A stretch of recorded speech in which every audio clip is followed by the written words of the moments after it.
untuk menjawab setiap pertanyaan. Kami mau jawaban singkat dan jelas, jangan bertele-tele. Sudah siap? Aku siap. Mana kalau orang Kristen dan ateis itu benar? Begini, pertanyaan seperti ini banyak ragamnya. Misalnya bagaimana kalau Zeus itu benar, Poseidon dan seterusnya memang ada, atau orang Hindu itu benar. Seorang ateis bisa bilang, bagaimana jika Islam itu benar? Orang Islam itu benar? Daripada membahas ideologi filsafat atau bermacam nama, lebih baik kita membahas pernyataan Sang Pencipta, bukan pernyataan manusia. Dan kalau pernyataan Sang Pencipta terbukti, kita harus menerimanya. Oke, lalu jawaban pertanyaan kami apa? Buktikan bahwa agama Kristen telah diubah. Aku hanya perlu menyebut satu hal.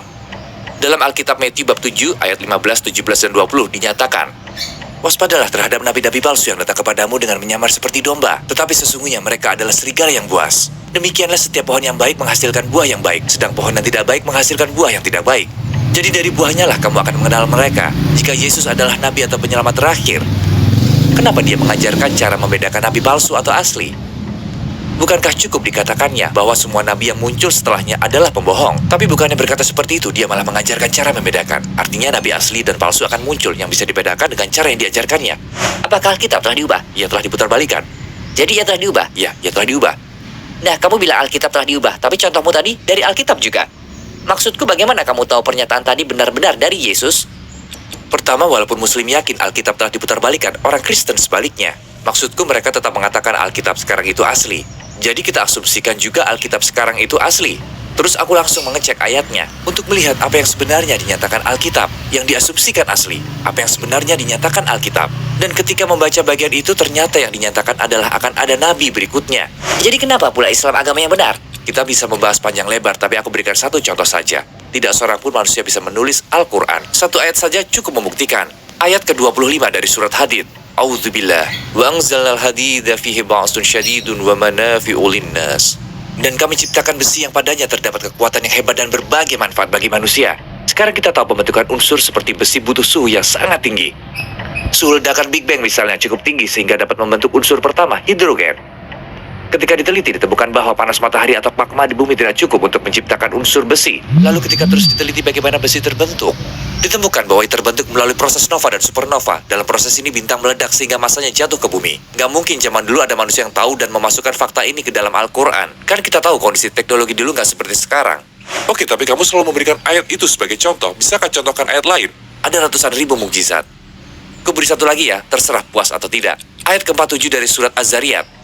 Bunyinya, dan langit kami bangun dengan kekuasaan kami, dan kami benar-benar meluaskannya. Kata wasama berarti langit mencakup seluruh bagian alam semesta. Dan bagian terakhir ayat itu ada kata musiun. Kata musiun adalah bentuk jamak dari ausa. Artinya seluruh alam semesta ini sedang mengembang atau meluas. Wasia dalam bahasa Arab berarti luas. Kalau didahului prefiksmu, katanya menjadi aktif. Kami meluaskannya. Kita tahu bahwa alam semesta kita ini tidak stabil atau tetap luasnya. Sekarang alam semesta ini sedang meluas. Namun informasi ini baru-baru ini saja ditemukan. Bahkan Isaac Newton mengklaim bahwa alam semesta itu stabil dan tetap. 1400 tahun lalu nggak ada yang tahu temuan ini sehingga bisa memasukkannya ke dalam Al-Quran. Jadi siapapun pencipta alam semesta, dia juga pencipta Al-Quran. Dia menerangkan, membuktikan, dan memberi kita pengetahuan melalui Al-Quran. Bisakah kamu baca ulang ayat itu? Aku mau bertanya. Dan langit kami bangun dengan kekuasaan kami, dan kami benar-benar meluaskannya. Kamu bilang kami meluaskannya, istilah kami digunakan. Kita akan percaya hanya ada satu pencipta. Mengapa bentuk jamak digunakan dalam ayat itu? Dalam bahasa Arab kami menandakan keagungan dan kekuasaan, menandakan kebesaran. Contohnya kalau kutanya, apakah yang mulia menyusun perlengkapan ini, Tuan Jonathan?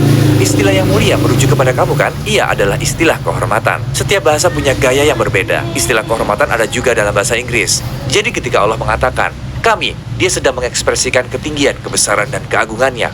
Orang-orang Arab tahu hal ini. Orang yang mengerti bahasa Arab nggak pernah bertanya, kenapa istilah kami digunakan atau berapa jumlah pencipta yang ada. Bahkan kaum musyrik tidak mempersoalkan istilah ini.